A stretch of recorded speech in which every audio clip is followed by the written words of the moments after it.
Welcome to the College Admission TV Higher Education Leadership Podcast. We sit down with passionate leaders in education for their thoughts and insights in today's world. We are excited to have as our guest Dr. Rock Hall, Vice President of Enrollment Management of Ithaca University in South Hill, New York. Well, hey, I would love to start out with a quote that you had when you joined Ithaca College, if I could. You had talked about higher education in flux. What did you mean by that?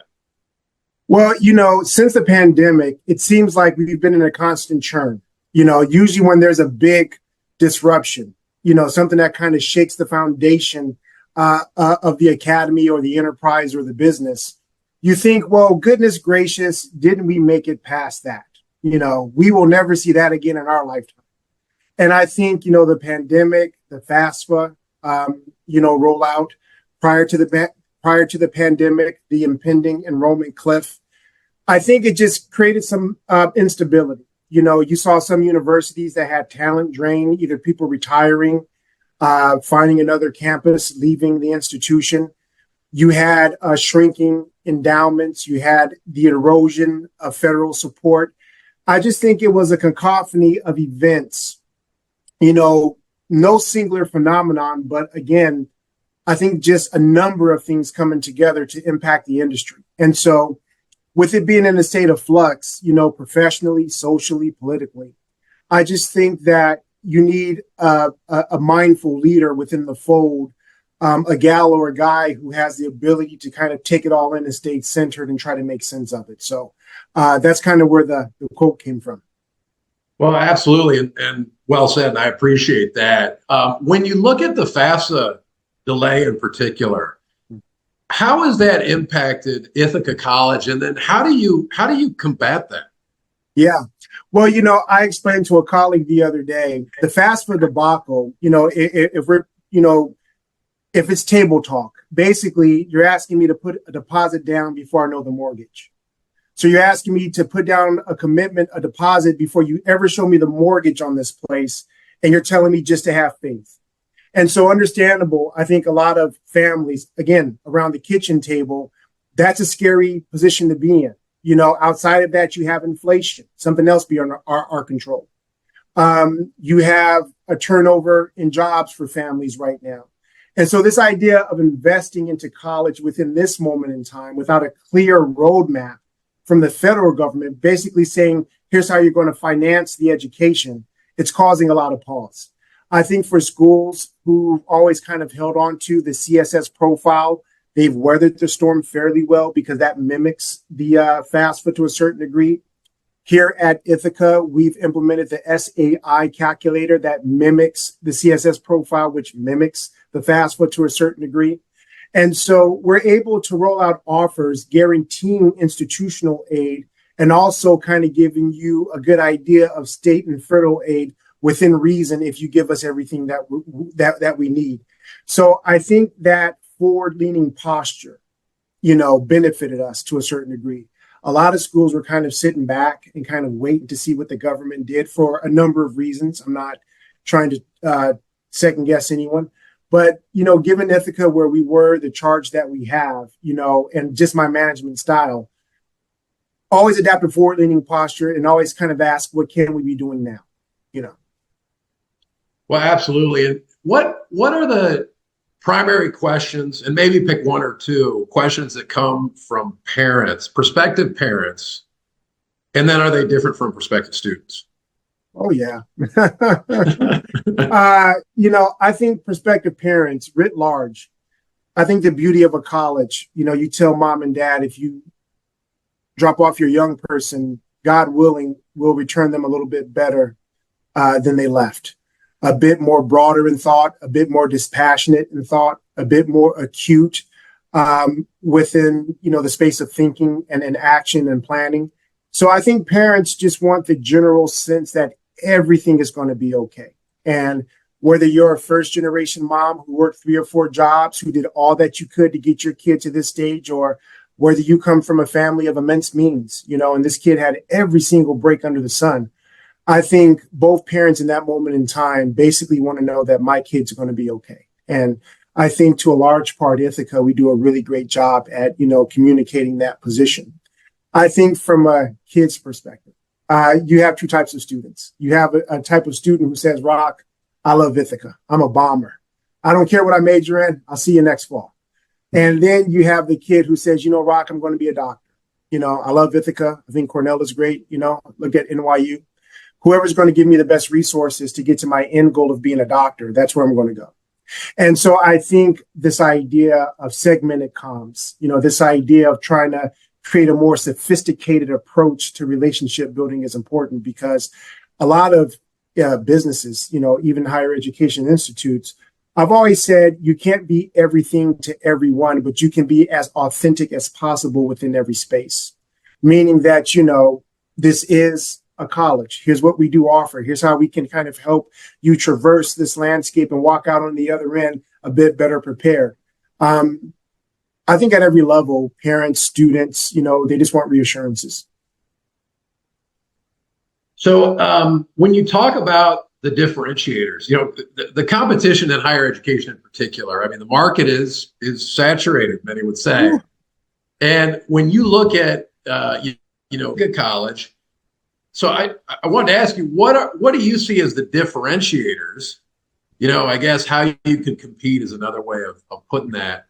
And then let me just add another question here on top of that is, how do you differentiate, but then also make sure that those differentiators, make sure that the regional audience knows about them, and those beyond your region, those prospective students really understand why you're different?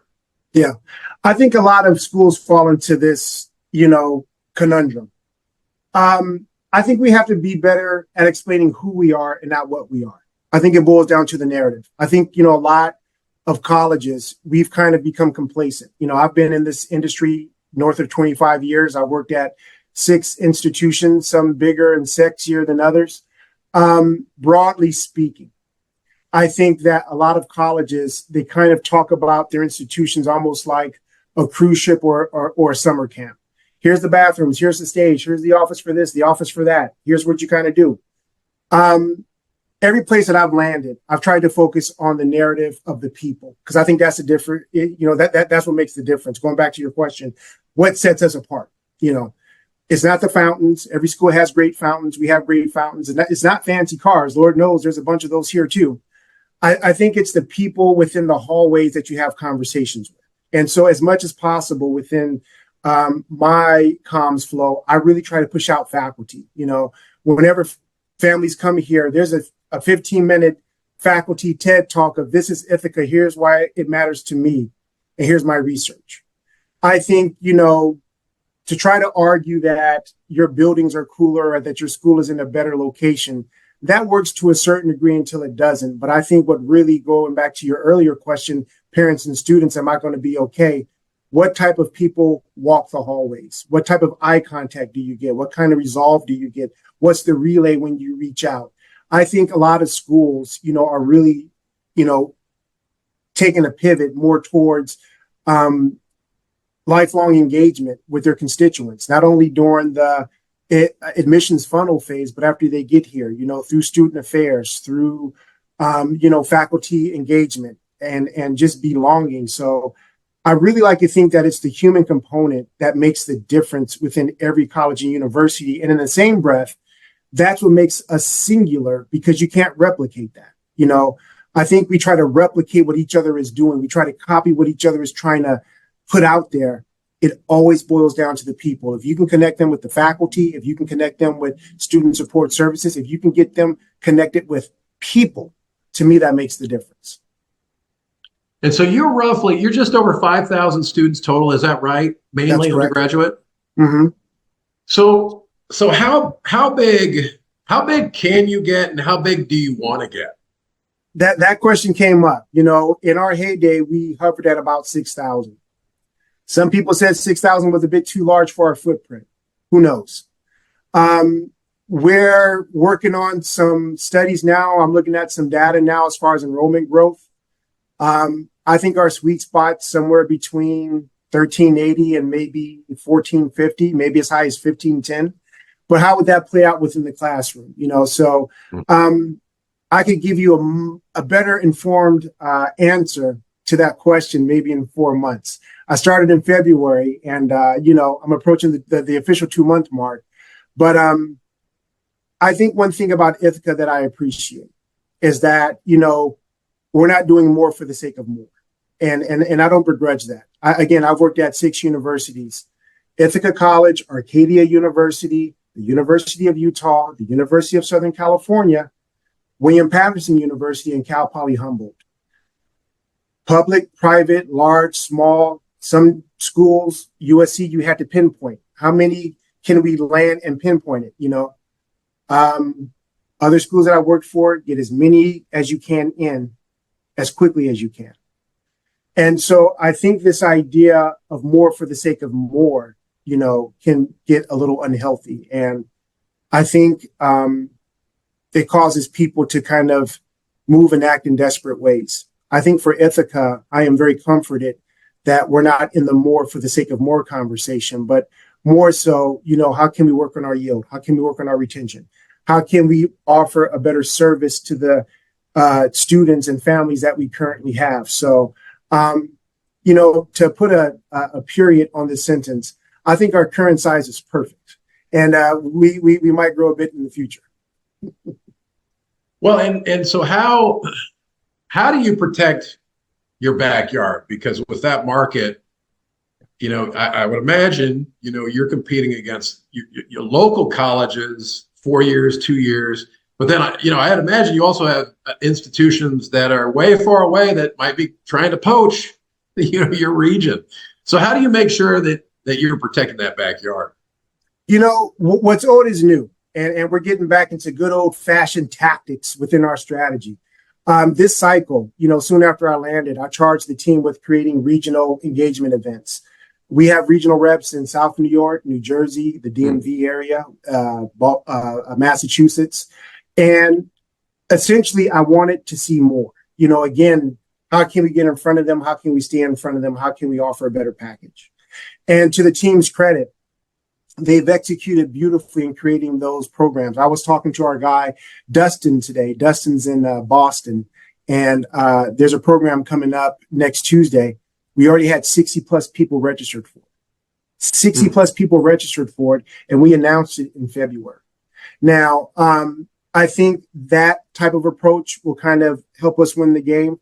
For a school like Ithaca, and I said the same thing about Arcadia when I landed there, a lot of our success, after my first full cycle there, we had a 24% increase in deposits, 24% real, tangible, actual deposits, 24% increase. And a lot of that was just reintroducing ourselves to our backyard. We started inviting counselors to campus. We started hosting counselor luncheons. We started hosting parent engagement strategies. Here at Ithaca, we will do the exact same thing. We're working on a counselor fly-in right now for our West Coast counselors. We're working on regional counselor events that we kind of already do, but we're going to beef it up. I think, it kind of like what they say about social media. It's not about perfection. It's about presence. And in the short time that I've been here, we've been measured, but I told the team, do not worry about perfection. Worry about our presence and make sure that we're there and being seen. And to that effect, I think, the ability to build relationships is the ability to kind of stand in front of them and engage. So I think regional events, I've been talking to the president. We have to get back into the road show game. I want to, if you ever met our president, she would wow you within 20 seconds of talking to her. And I want to get her back in front of people, alumni, prospective students, current families. And so we're really looking at, road shows, regional events. I told my team today, we have to get back on the line with some of our partners and get back into the phone banking game, good old fashioned phone banking. No one thing will turn the tide, but I think it's a culmination of many things that could work in your direction to help your campaign. And so that's kind of been my approach so far. Oh, I love it. So where do you see Ithaca College in the next year? And you tell me, however forward you look, 1 year from now, 2 years from now, what does that look like from your vantage point? I think very much we're moving in the right direction right now. We have a brand, we have a great name, we have great bones, at our institution. our alumni, David Muir, ABC, Bob Iker, Disney, I think with Ithaca in a year or two, greater stability within enrollment, on the business side, a lower discount rate and a higher tuition revenue. I think right now we're in a space, and this is no reflection on past leadership or current leadership. I think everyone is fine. But I think we've kind of generated classes in the past, and we have to start curating classes moving forward. Understand our different pockets, understand our different ACT, SAT bands, understand, our geofencing, where we're getting students from. I think a better stewardship of the data will lead to greater stability moving forward. Now, I admit that was an incredibly unsexy answer. You probably wanted me to say, we'll be in the stars, we'll be, but I think stewarding data, I think understanding data, I think creating greater stability. And again, kudos to the team in place right now. I think they've done a wonderful job at, stabilizing the ship and moving this beautiful college forward. No, I prefer your answer a great deal because it's you're being real about it. I mean, you're talking about data and how important that is and the different elements versus a fluffy just sunshine answer without any backing. So, well, hey, Rock Hall of Ithaca College. Hey, thank you for spending a little bit of your time today and sharing so much about enrollment in Ithaca College and things that students and parents can think about as they look at their options. Thank you so much. It's been a pleasure. Great talking to you, brother. We hope you enjoyed this episode of the College Admission TV Presidential Podcast. Stay tuned for our next episode, where we'll bring you another insightful conversation with a distinguished leader in higher education.